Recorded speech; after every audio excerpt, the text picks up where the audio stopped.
Xazarın kinarına yerleşen Türkmenbaş şäheriniň bazarlaryna 1 kilogram sünkli sugur etiniň bahasy 75 manat, jylky et 95 manatdan satylýar. 1 kilogram tuwy hiline görä 28-55 manat aralygyna bahalanýar.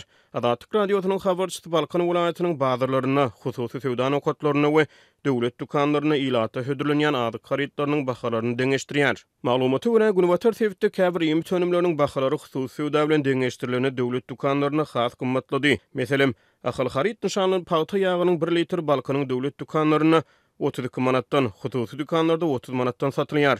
Kartoşkanyň kilesi döwlet ýeçiligine dukanlarda 9 manatdan, bazarlarda 5,5 manatdan satylýar. Yerli önümçiligi degişli käbir haritlaryň döwlet dukanlary bilen deňeşdirilene hususy sowdada arzan bolmagy ünüt çekýär. Mälim bolşan türkmen hususiýetçileri ýurtdan näçe meýil bäri daşary ýurt valyutasynyň gara bazar bahasynyň resmi kursyny ýokary galmagy sebäpli önüm öndürmek üçin zerur bolan haritlaryň daşary ýurtlardan import edilmegine türlü kynçylyklary başdan geçirip gelýär.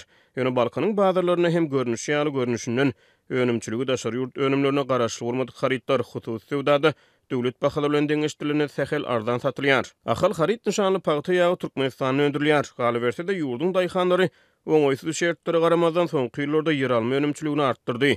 Ýöne muňa garamazdan kartoşkanyň daşary ýurtlardan import edilmegi hem dowam etdirilýär. Maglumat üçin aýdylsa türkmen hususiýetçiler daşary ýurt kärhanalary bilen aradaky sowdada daşary ýurt valyutasyny ulanmaly bolýarlar. Ýurt içinde nagyt valyuta sowdasynyň çäklendirilmegi zerarly. Bu valyutanyň gara bazar bahasynyň resmi kursynyň 5 есе töwereg ýokary bolmagy sebäpli hususiýetçileriň yerli önümçilige zerur bolan daşary ýurt önümlerini erkin satyn almagy kynlaşýar. Ýöne hususy sowdadaky bahalaryň döwlet dukanlary bilen deňeşdirilene sähel arzan bolmagy näme üçindir ähli adyk haritlaryna şol sany gök bakça önümlerine degişli däl. Ýogsa Türkmenistanyň hökümeti ýurtda adyk bolçulugyny döretmek maksady bilen yerli obahyjylyk önümçiliginiň artdyrylýanyny aýdýar. Meselem Türkmenbaşynyň bazarlaryna tuwynyň 1 kilogram hiline görä 28-55 manat aralygyna bahalanýar.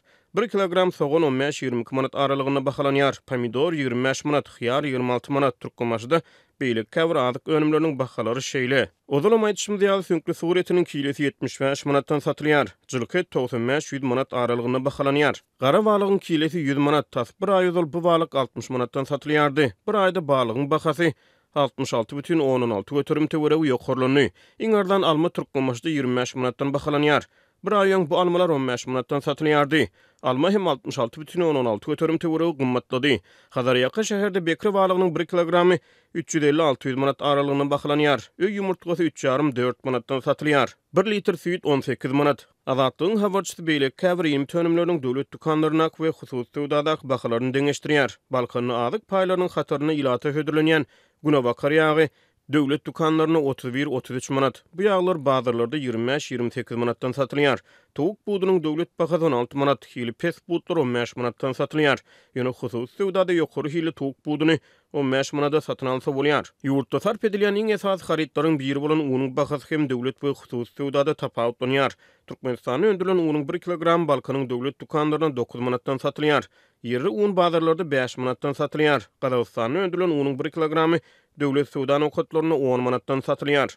Azatyk radiosy Balkanyň döwlet dukanlary bilen hususy sowda nokatlarynyň arasyna baha tapawudynyň mümkin bolan sebäplerini anyklap bilmedi. Ýöne bu meýiller köplenç yerli önümçiligi degişli haritlaryň bahalaryna göz ilýär.